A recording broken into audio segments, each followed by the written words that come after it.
आप देख रहे हैं जनादेश टाइम्स टीवी। नमस्कार, जनादेश टाइम टीवी में आपका स्वागत है। मैं हूं आपकी सहयोगी नीलम मेहता। आज जनादेश टीवी टाइम टीम के साथ डॉक्टर सुशील मुंजाल जी हैं, जो प्रसिद्ध डॉक्टर हैं और इन्होंने फतेहाबाद शहर में निजी अस्पताल काफ़ी वर्षों से वहाँ बनाए हुए हैं। तो आज हम इनसे बात करेंगे दास्ताने ज़िंदगी। जनादेश टाइम टीवी में आपका स्वागत है। थैंक यू सर, हम आपसे जानना चाहते हैं, जैसे कि आप डॉक्टर हैं, तो सबसे पहले आप अपना परिचय दीजिए और आपकी शिक्षा कहाँ हुई और अपने परिवार के बारे में बताइए। शिक्षा तो मिडिल तक तो government higher secondary school Fatehabad में हुई। उसके बाद जो है वो government higher secondary school Sirsa में हुई। उसके बाद फिर मेडिकल में एडमिशन लिया शोलापुर में। वहाँ फिर एमडी कर रहा था, हमारे फादर की डेथ हो गई। अभी बीच में एमडी छोड़ के फिर ये अपना वाला हॉस्पिटल जो है फादर साहब चला रहे थे, तो फिर उसको संभाला। तो तब से ये हॉस्पिटल 76 की बात है, 76 में उनकी डेथ, मैं ही चला रहा हूँ इसको। आपका पाकिस्तान का जन्म है, पाकिस्तान में आपका जन्म कहाँ हुआ? हमारी मदद यही बताते थे कि उस मेलसी तहसील थी और डिस्ट्रिक्ट मुल्तान था। उस समय मैं 1 महीने का था, तब पार्टीशन हो गई। और ये पेरेंट्स जो है पहले पानीपत में आए कैंपों में, फिर इनको यहाँ फतेहाबाद में ज़मीन अलॉट हुई।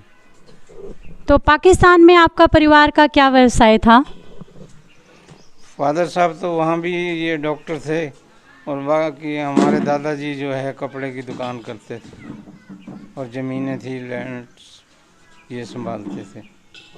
तो यूँ कहें कि आपको डॉक्टर का जो आपका फील्ड है वो आपको पीछे से अपने पेरेंट्स से ही मिला? हाँ जी, वो हेरिडिटी, इसको ख़ानदानी समझ लें, ये वही पेशा पीढ़ी दर पीढ़ी आगे बच्चे बहुएँ सारे डॉक्टर हैं। तो आपको चिकित्सक बनने में आपको प्रेरणा आपके पेरेंट्स से ही मिली? हाँ जी, पेरेंट्स, माँ बाप यही चाहते थे भी बच्चा हमारा डॉक्टर बन के ये हॉस्पिटल को संभाले। तो फतेहाबाद में आपने अस्पताल की स्थापना की, आपने की या आपके पिताजी द्वारा की गई? फादर साहब ने बनाया था, आगे उसको एक्सपेंड फिर मैंने किया। ठीक है, एक्सपेंड आपने किया। और आपका परिवार पाकिस्तान से फतेहाबाद आकर पहले कहाँ बसा? पहले ये पानीपत में रहे, उसके बाद इनको फतेहाबाद ज़मीन अलॉट हुई। आपको 75 साल हो चुके हैं। आपने अपने बचपन व जवानी में देखा होगा कि साधन परिवहन या मोबाइल ये वस्तुएं नहीं थी, ये चीज़ें नहीं थी। हाँ जी। तो उस समय में और अब में मतलब ये चीज़ें नहीं थी, तो कितना डिफरेंस हुआ? डिफरेंस तो उस समय सिस्टम जो प्रैक्टिस का और था, लोगों के घर भी जाके पेशेंट देखे थे, गांव में भी जाके थे। लोग उस समय जो है पेशेंट लाते नहीं थे क्योंकि गांव उनके पास कोई साधन नहीं थे, वो डॉक्टर को वहां बुलाना पसंद करते। अभी हर जगह हर परिवार साधन है, तो वो हॉस्पिटल के अंदर ही पेशेंट लाते हैं। तो पहले वाला दौर अच्छा था या अब वाला दौर अच्छा है? अभी बेटर है क्योंकि पेशेंट जो हॉस्पिटल में, घर पे तो कोई ट्रीटमेंट हो नहीं सकती, तो पेशेंट जब हॉस्पिटल में पहुंच जाता है तो उसको सब फैसिलिटीज़ मिल जाती हैं। हाँ जी, अब जो पेशेंट है वो सीधा ही हॉस्पिटल में आ जाता है और पहले डॉक्टर को जाना पड़ता था। हाँ जी, ठीक है। तो शहर फतेहाबाद में जब आपने निजी अस्पताल की स्थापना की, तो तब महिलाओं की, जैसे आजकल के टाइम में महिलाओं की छीना झपटी या चोरी डकैती ये ज़्यादा हो रही है, क्या उस समय भी ऐसा था? उस समय ऐसा कुछ नहीं था, बहुत शांतिप्रिय माहौल था।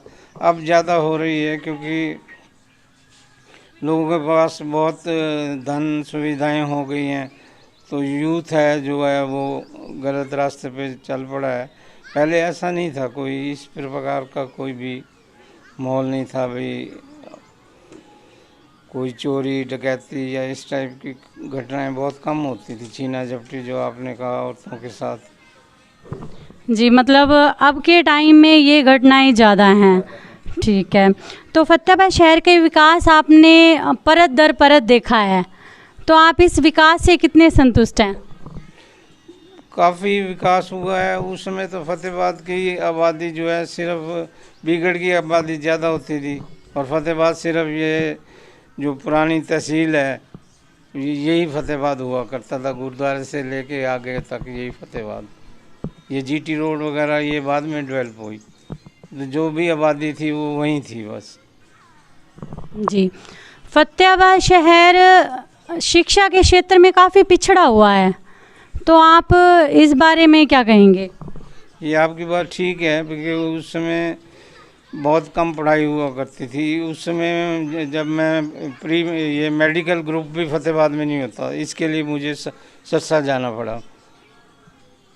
तो अभी जो है धीरे धीरे एजुकेशन का माहौल बढ़ा है, प्राइवेट में भी स्कूल काफ़ी खुले हैं और गवर्नमेंट के स्कूल में भी काफ़ी तरक्की हुई है, कॉलेज भी खुल गए। उस समय जो है उसी समय जब मैंने 76 में प्रैक्टिस की थी, ये MM कॉलेज उस समय शुरू हुआ था।